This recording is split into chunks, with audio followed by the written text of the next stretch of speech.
everyone, and welcome to day 7 of my horror movie review marathon, and I've got your Insidious: The Last Key movie review.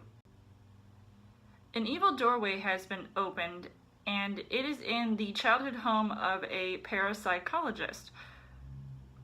Will fighting off the supposed demon close the door on this franchise? As far as the story goes, the 4th film in the Insidious franchise goes back and forth in time as the central character, who can see and speak to the dead, experiences a painful part of her life, and we are taken through doorways towards the darkness. Now, this is a movie that I was really curious to see. I know it's almost been a year since it was released, and I have been a fan of the Insidious franchise, and I feel like at times it has gone downhill, and there's just so much going on in each movie, and it's all very connected in a way. It is interesting to see from a different perspective as compared to what we saw in the first film, and now it's sort of like a spin-off, but not really, because we're getting to see what it's like in this one character's life.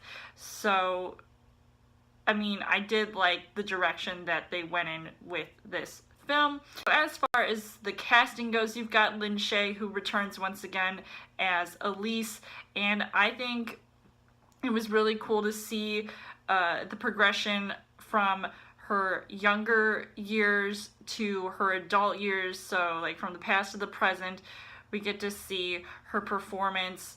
However, it does feel overshadowed at times because of the plot being so dull. Even though it was good to see her back with those 2 ghost hunter guys, one of whom being Lee Winnall, just seemed like there wasn't much else for her to do except from what we had already seen. Especially with those 2 guys, they were mostly the comedic relief of the film, trying to lighten the mood to an already moody film. And I also liked seeing Josh Stewart, who plays Elise's dad, also was very intense to watch, and everyone else just sort of felt very blah or over the top and unbelievable in their performances. So the things that I liked about this movie was that there were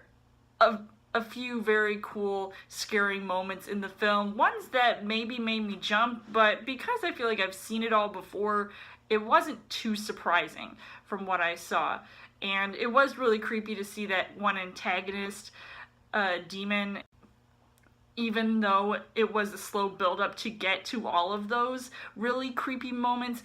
It was just that anticipation that made it even more worthwhile to watch this movie. But unfortunately, the things that I didn't really like about the film was that I feel like I spend more time figuring out what the heck is going on, because there's so much substance to the storyline, versus having to use that time to react to everything else that is going on, especially all of those jump scares. And I shouldn't have to feel like I need to binge watch the entire series before figuring out what is going on in this film, trying to remember key details. See what I did there? It was predictable at times, so like I said, when I wasn't as scared, that was one of the reasons why. It tries too hard to be intentionally scary, especially with all those jump scares. And some of those comical moments in the film kind of take me out of the overall tone of the film. Overall, I would say that Insidious: The Last Key, while it didn't exactly disappoint me, I really felt like it could have been a whole lot better, and I definitely prefer some of the other previous Insidious movies over this one. So I don't know exactly where they're planning on going next, if they decide to do that at all. And quite frankly, I think because of how I felt about this movie, they should just not even bother creating a story, because it's just going to seem very forced. So I'm kind of on the fence about recommending it to you guys, unless you were fans of the Insidious franchise. so you would want to see more of the story than you would maybe like this movie. I don't know. So I would give this 2.5 hearts on the heart rate scale. So let me know in the comments what you guys thought of Insidious: The Last Key, and come back tomorrow for day 8 of my horror movie review marathon. And as always, you guys can subscribe to my channel. I've got movie reviews, movie updates, come back every week for a Child Thursday video. You guys can also like me on Facebook and follow me on Twitter, and I will see you guys later.